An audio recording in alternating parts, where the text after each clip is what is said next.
China just failed. They not only failed, they chose not to inform the rest of the world. Had they acted promptly, there may well have been a possibility this could have been contained as a regional outbreak. Instead, it became a global pandemic.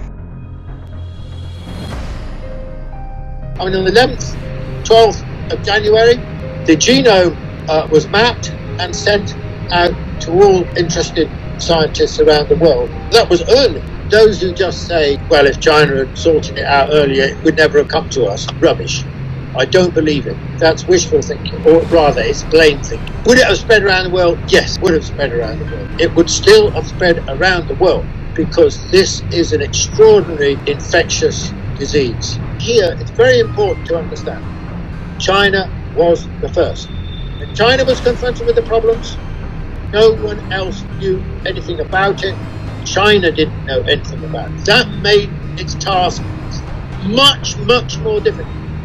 So I think that's a very important mitigating factor in China's response. It couldn't look elsewhere and say, how did they do it? It had to do it itself. The United States lost 2.5 months not bothering to learn from China. I mean, America never had the problem, what is this virus? Because everyone knew what the virus was. Inevitably, China made mistakes. The bigger your problem, the bigger your crisis, the more likely you are to make mistakes. But by mid-January, it's clear that the whole situation changed.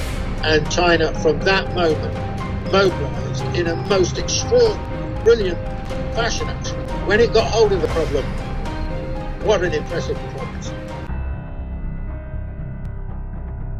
Well, it's become a kind of Western pastime, actually, to question China's numbers. It's not new. Ever since the 1990s and the beginning of China's economic rise, there have always been many Western skeptics about China's growth rate. They were always saying that China's figures aren't true. They went on and on and on about it.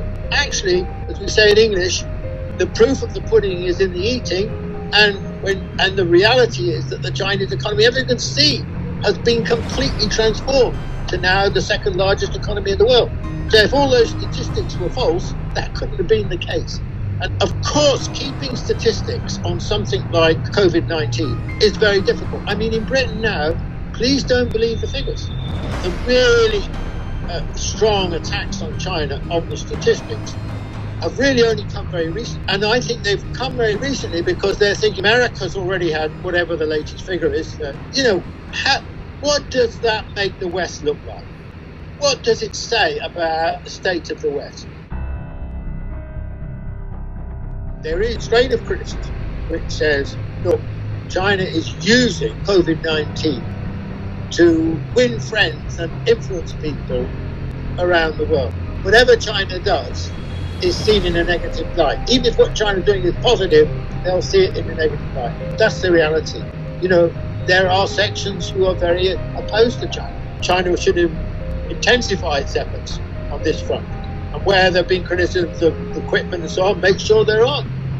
That those criticisms can't be made. But I don't think we should reduce this to a question of, national prestige. This is a humanitarian gesture. It shouldn't be over-politicized. It should be done from a humanitarian rather than political perspective.